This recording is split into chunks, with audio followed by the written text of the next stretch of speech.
ETF index mutual funds నేర్చుకుని stock మార్కెట్లో రాణించాలనుకుంటున్నారా? వెంటనే ఈ నెంబర్కి కాల్ చేయండి.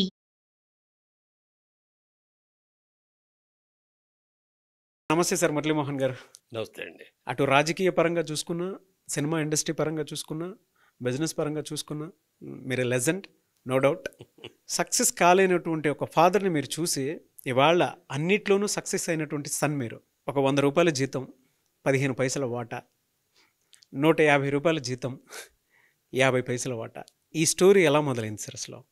అంటే చిన్నప్పటి నుంచి కూడా నాకు ఒక బిజినెస్ మ్యాన్ అవ్వాలని కోరిక అండి. ఓకే. మా ఫాదర్కి నన్ను ఇంజనీరింగ్ చేయాలని చెప్పి ఇంజనీరింగ్ సీట్ కూడా రెడీ చేసి పెట్టాడు ఆయన. ఆలోచన అంతానేమో బిజినెస్ మీద ఉండేది. ఓకే. బాగా కష్టపడే చదివేవాడిని. కానీ ఎందుకో పరీక్ష దగ్గరకు వచ్చినప్పటికి బాగా తెలిసి కూడా మర్చిపోతూ ఉండేవాడు. దాని మూలంగా ఇంటర్మీడియట్ 2 సార్లు ఫెయిల్ అయ్యాను. ఫస్ట్ టైం ట్రై చేశాను, ఫెయిల్ అయ్యాను. సెకండ్ టైం ట్రై చేసిన దానికి ఫెయిల్ అయ్యాక ఇది మనకు సరిగాది, ఇది మనం బిజినెస్లో ఇళ్ళకి వెళ్ళిపోదాం అని అనుకున్నప్పుడు ఏమైందంటే ఇంట్లో ఆడపిల్లలు ఇద్దరికి పెళ్ళిళ్ళు అయిపోయేటప్పటికి ఫాదర్ బిజినెస్లో కొంచెం నష్టం రాబట్టి కానీ ఏదైనా కానీ బిజినెస్ చేద్దాం ఉంటేనేమో డబ్బులు లేవు, ఉద్యోగం చేద్దాం ఉంటేనేమో డిగ్రీ లేదు. ఏం చేయాలని ఆలోచిస్తున్న టైంలో ఒక ఆఫర్ వచ్చింది అనమాట. అది మా చిన్నాన్నగారే అవుతారు ఆయన, మా నాన్నగారికి తోడలుడు ఆయన, మాణిక్యాలరావు గారు అని. ఆయనకి ఏలూరులో కిసాన్ ఇంజనీరింగ్ కంపెనీ అని చాలా పెద్ద బిజినెస్ ఉంది. ఆయిల్ ఇంజన్స్, మోటార్సు, ట్రాక్టర్సు అని చాలా పెద్ద బిజినెస్ అది. ఆయన బెజవాడ బ్రాంచ్ పెట్టాలని అనుకొని అప్పుడు నన్ను అడిగారు పిలిచి, ఇట్లా బెజవాడ బ్రాంచ్ పెడదాం అనుకుంటున్నాను, నువ్వు వర్కింగ్ పార్ట్నర్గా చేరతావా అన్నారు. చేరతానండి అన్న. నెలకు 100 రూపాయలు జీతం, 15 పైసలు లాభాల్లో వాటా అన్నారు. ఇమీడియట్గా 2 మాట మాట్లాడు ఓకే అండి అన్న. అసలు ఏమీ తెలియదు, ఆ బిజినెస్ గురించి నాకేమీ తెలియదు, ఏమీ తెలియదు. అయినా సరే ఓకే అన్న. సరే విజయవాడలో షోరూమ్ అది చూసుకో వెళ్ళి అన్నారు.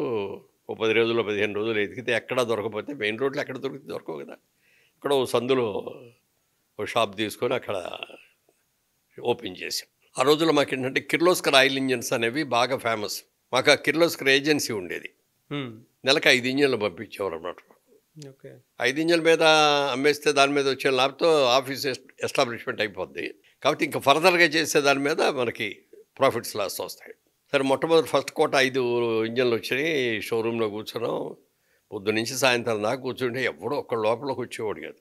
ముందేమో షాపు తెలియదు, ఫలానా కంపెనీ అని ఇక్కడ ఉందనేది తెలీదు, పబ్లిసిటీ లేదు, మెయిన్ రోడ్డు కాదు, ఎక్కడో సందులో ఉంది, ఎవరు అట్లా అట్లాగే 5 అయిపోతుంది, నెల అయిపోతుంది, అమల ఒక్కరు ఇంజిన్ కూడా. మళ్ళీ కొత్త నెల వచ్చినప్పుడు ఇంకో 5 వచ్చేస్తాయి. మళ్ళీ దానికి డబ్బు కట్టాలి, డబ్బులు కావాలి కదా. ఆయన మాకు లిమిటెడ్ సోర్సెస్ ఇచ్చారు.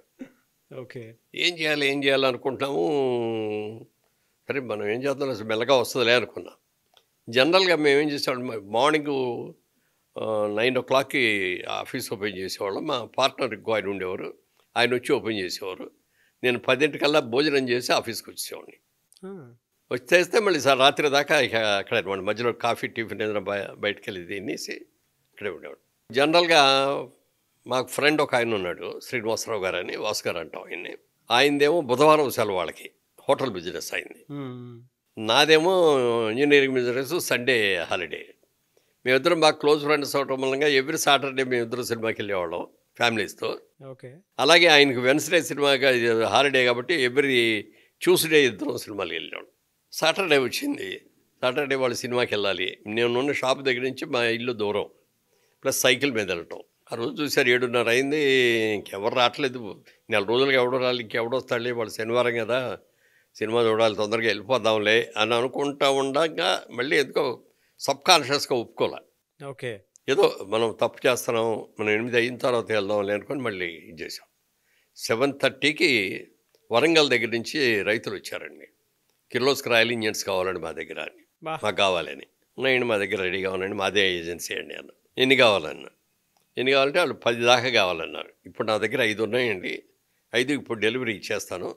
నెక్స్ట్ ఫస్ట్ వీక్లో, అది అప్పటికి నెలాఖరికి వచ్చేసాం. నెక్స్ట్ ఫస్ట్ వీక్లో మళ్ళీ ఇంకో 5 వస్తాయి కోట, అప్పుడు మీకు ఇస్తానండి అని. అంతే, అప్పటికప్పుడు హాఫ్ అన్ అవర్లో బిజినెస్ అయిపోయింది, అంతా అయిపోయింది. డబ్బులు ఇచ్చారు, బిల్లులు రాసాం, ఇచ్చేసాం. సరుకు ఇక్కడి నుంచి డిస్పాచ్ కూడా చేసాం. అప్పుడు మీరు బిజినెస్ చేసిందంతా ఆ అమౌంటా?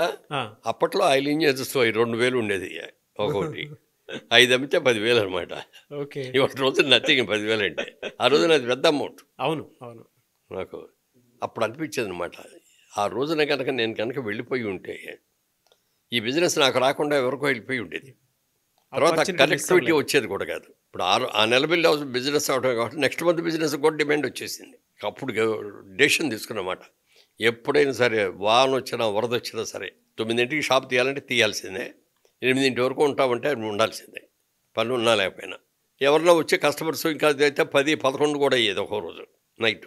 ఆ డెడికేషన్ అలా ఉండేది. డెడికేషన్ అలా పెట్టుకున్నాం. తర్వాత బిజినెస్లో అంటే customer is always right, customer is our godfather. Okay, ఆ policies. Customer is our pay master.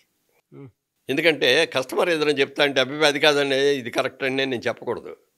అవునండి కరెక్టేనండి మీరు చెప్పింది, కానీ ఒక చిన్న సబ్మిషన్ అండి, అది అలా కాకండి ఇలా చేస్తే బాగుంటుందండి అని చెప్తే అటు కన్విన్స్ అయిపోతాడు.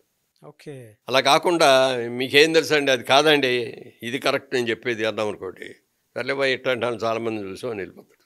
మనకి కస్టమర్ మూలంగానే కదా మనకి పేమెంట్స్ వచ్చేది, బిజినెస్ వచ్చేది. అందుకని హీఈస్ అవర్ పే మాస్టర్.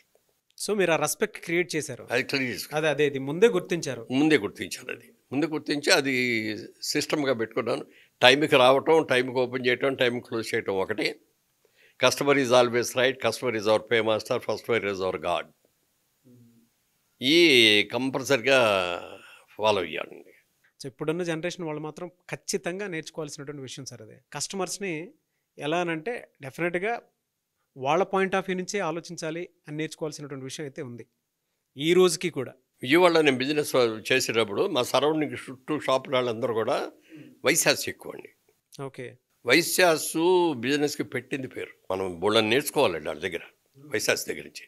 నేను నేర్చుకున్నాను చాలా. మీరే నేర్చుకున్నారు? నేనే నేర్చుకున్నా. ఎందుకంటే బిజినెస్ అంటే ఇక వాళ్ళు ఇంకొకటి ఉండదు. రాత్రి 8, 9 బిజినెస్ ఉన్నా లేకపోతే అక్కడే కూర్చుంటారు. సండే హాలిడే అంటే మేము రాము అసలు ఆ దూరికి కూడా వెళ్ళాం. సండే మార్నింగ్ కూడా ఇంటి దగ్గర టిఫిన్ చేసి వచ్చి షాప్ దగ్గర అట్లా బయట మెట్ల మీద కూర్చుంటారు. ఎవరిలో వచ్చి కస్టమర్ వస్తే గవ్వ తాళం తీసేసి అమ్మేసి ఇంటికి వెళ్ళిపోతారు. అది మేము చేయలేము అనుకోండి. అది మాకు మా ఇల్లు దూరం ఉన్నా సండే హాలిడే ఎవరు వస్తారులే. కీన్ అబ్జర్వేషన్ తోటి మీరు నేర్చుకున్నారు. అట్లాగే మా ఆఫీస్ పక్కన ఒక రామ్నాథ్ దాని కంపెనీ అని చెప్పి టమిలియన్స్ కంపెనీ అనమాట, డై కెమికల్స్ సేల్. వాళ్ళ మేనేజర్తో ఫ్రెండ్షిప్ చేసి కరస్పాండెన్స్ ఎలా రాయాలి, టైపింగ్ కూడా మా దగ్గర టైపిస్ట్ కూడా లేదు అప్పుడు. ఆయనే టైప్ చేసి ఇచ్చేవాడు, ఆయనే చేసేవాడు. తర్వాత అకౌంట్స్ ఎలా రాయాలి, ప్రాఫిట్ అండ్ లాస్ అకౌంట్ ఎలా తీసుకోవాలి, ఎవ్రీథింగ్ ఆయన దగ్గర నేర్చుకున్నానండి. ఆ రోజుల్లోనే అంత క్యాలిక్యులేటివ్ బ్రెయిన్ మీది. అంత రోజు డే బుక్ నేనే రాసేవాడిని. డే బుక్లోంచి లెడ్జర్ అని మళ్ళీ దీంట్లో డైరీగా రాసిన దాన్ని మళ్ళీ లెడ్జర్లో ఏ అకౌంట్కి ఆ అకౌంట్కి డివైడ్ చేయాలన్నమాట. అవన్నీ కూడా నేర్చుకున్నా, అక్కడే నేర్చుకున్నా. ఏం సార్ అంత ఇంట్రెస్ట్ ఏం డ్రైవ్ చేసింది మిమ్మల్ని? అంటే నేను నా లైఫ్ అచీవ్ అదే కదా, నేను అనేది ఒక బిజినెస్ మ్యాన్ అవ్వాలి, ఒక మంచి బిజినెస్ మ్యాన్ అవ్వాలి అనేది నా కోరిక. ఓకే, దానికి ఆ కోరికకి మనం అవకాశం వచ్చింది, ఈ అవకాశాన్ని ఎలా సద్వినియోగం చేసుకోవాలి అని చూసాను అనమాట. తర్వాత అప్పట్లో ఇప్పుడు ఈ అమరావతి ఉంది కదా, అమరావతి ఆ ఏరియా అన్ని కూడా మేమే ఇచ్చేవాళ్ళం మోటార్స్. ఓకే, అది ఎందుకు జరిగిందంటే అట్లా నన్ను చూసి ప్లెజెంట్గా బాగా మాట్లాడతాడనే గుడ్ సెన్స్ అన్న అయి ఉండాలి. మా పెదనాన్నగారు, ఇంకో పెదనాన్నగారు, ఆయన మా ఫాదర్స్ బ్రదరే, కానీ ఆయన అడాప్ట్ అయిపోయాడు అక్కడికి, రాయపూడి అని.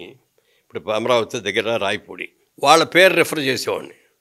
అంటే ఒక గ్యారంటీ ఇచ్చేవాడు అనమాట, కొత్త బ్రాండ్ నాది, ఈ కొత్త బ్రాండ్ అయినా మీరు తీసుకోండి, డెఫినెట్గా బాగా పనిచేస్తాయి, మీకు ఏదైనా ప్రాబ్లం వస్తే నేను మారుస్తాను, మీరు వాడింది తీసేసుకుని మీకు కొత్తది ఇస్తాను, ఇది గ్యారంటీ అవన్నీ వాళ్ళు చెప్తా అంటే వాళ్ళు బాగా ఇంప్రెస్ అయిపోయేవారు. సేల్స్ కూడా మీరే ఎలా చేయాలనే దాని మీద ఒక అవగాహన. అంతే, ఇంకా వేరే సేల్స్ ఎవరు లేరుగా, మేమిద్దరమే.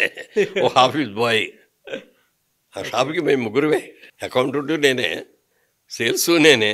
తర్వాత ఏమో బయటికి వెళ్ళి ఫార్మర్స్ దగ్గరికి వెళ్ళాలి. ఫార్మర్స్ దగ్గరికి వెళ్ళి ఇదిగోనండి మా ప్రాజెక్ట్ ఇది, మీరు తీసుకోండి బాగుంటుంది, బ్రహ్మాండంగా పనిచేస్తాయి అని ఆయన ఎట్లా చేసుకోవాలి అని తిరగటం. కానీ తర్వాత ఏమో బ్యాంక్స్ నుంచి ల్యాండ్ మార్ట్గేజ్ బ్యాంక్స్ అని ఉండేవి. ఆ ల్యాండ్ మార్ట్గేజ్ బ్యాంక్స్లో ఏంటంటే ఈ రైతులకి అందరికీ కూడా లోన్స్ ఇచ్చేవారు ఈ కొనుక్కోవటానికి. సో అక్కడికి వెళ్ళి ఆ బ్యాంకుల దగ్గరికి వెళ్ళి ఆ రైతులు తెలుసుకొని ఆ బిజినెస్ మనకు వచ్చేటట్టు చూసుకొని అలా ఒక 2 yearsలో బ్రహ్మాండంగా చేసామండి. ప్రతి దాంట్లోనూ ఒక అవకాశాన్ని వెతుక్కు ఉంటుంది, ప్రతి దాంట్లో. ఇప్పుడు బిజినెస్లో కూడా మాకు 12 months కదా మనకి, 11 months అంతా ఒక మాదిరిగా బిజినెస్ ఉంటుందండి, మార్చి నెలలో ఒక మాదిరిగా ఉంటుంది. అంటే ఈ 11 monthsలో ఎంత బిజినెస్ చేస్తామో మార్చి నెలలో అంత బిజినెస్ చేస్తాం. అంటే అడ్వాన్స్గా బిల్లులు కూడా ఇచ్చేస్తాం. సప్లై ఏప్రిల్లో మేలో కూడా చేస్తూ ఉంటాం. సుమన్ టీవీలో మీ పర్సనల్ అండ్ బిజినెస్ ప్రమోషన్స్ కోసం కింది నెంబర్కి కాంటాక్ట్ చేయండి.